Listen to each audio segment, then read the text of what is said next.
Are you interested in making friends abroad and then going to visit them? In high school, one of my best friends hosted a German exchange student, and I had always wanted a similar experience. I hadn't left North America at that point and hadn't really traveled that much outside of the US, so I thought it was so incredibly cool that he had an international exchange friend. I'd listened to all of his stories, and I thought for a while it was probably too late for me to have a similar exchange experience, and it would just have to be something I would search out for my future kids. So if you've ever thought it might be too late for you too, I promise it's not. Welcome to Luxolvia, the place to learn how to live and travel better. This is the first video of a mini-series I'm making about how I found different opportunities to stay in different homes while abroad. I've stayed in friends' homes in Germany, Cuba, India, and Mexico, and met these friends in completely different ways. So make sure to subscribe to stay tuned to see other ways how you can make friends and stay in homes abroad. I'll share the story of how I met one of my closest friends, got to stay with him and his family in southern Germany, and 3 easy but important steps that you can use, because this story is repeatable and you can do it too. When I first met this friend, I had zero expectations of what would happen. And real quick, I want to show you a couple of incredible places I got to see when I visited my friend, so you can understand what can happen with friends while abroad and just how cool these trips can be.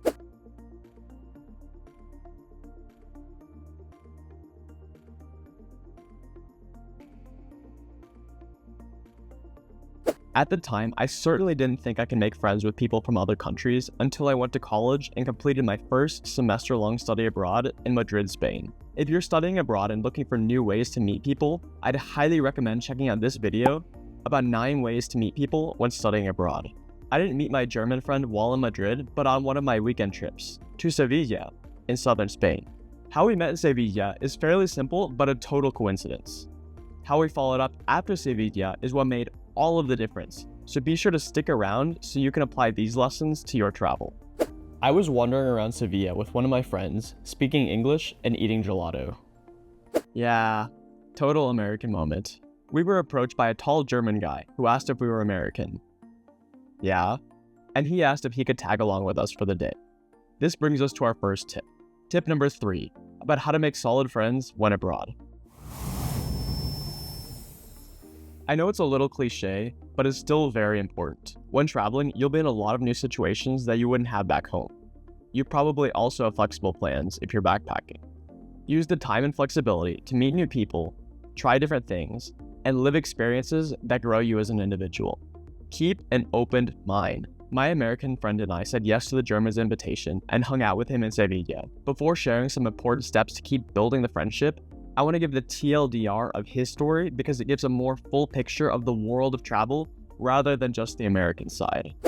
My German friend was traveling across southern Spain for 7 weeks and did an immersive language program. I know, these Europeans have crazy vacation times. He was solo traveling and wanted to spend some time with other people in Sevilla. He was seeking out Americans specifically. He'd done an exchange in Boston and found Americans were very open to hanging out with other people. Let me know in the comments if you're not American and would choose to specifically hang out with Americans.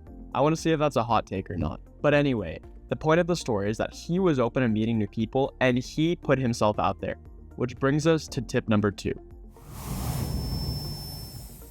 You have to do more than just want to meet new people. You're in the driver's seat of your life and are ultimately the one responsible for dealing with and controlling your outside world.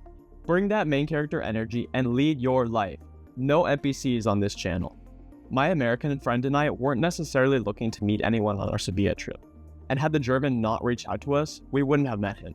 I know it may be intimidating to talk to random strangers, but having done so a significant number of times, I'll say you have nothing to lose and everything to gain. Sure, I've had a couple of awkward interactions here and there with people, but who cares?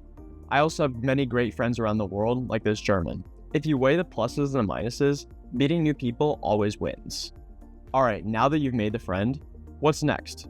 This next tip is arguably the most important one. After leaving Sevilla, I went back to Madrid and the German continued his adventures in southern Spain. This brings us to our final tip. Tip number 1, follow up.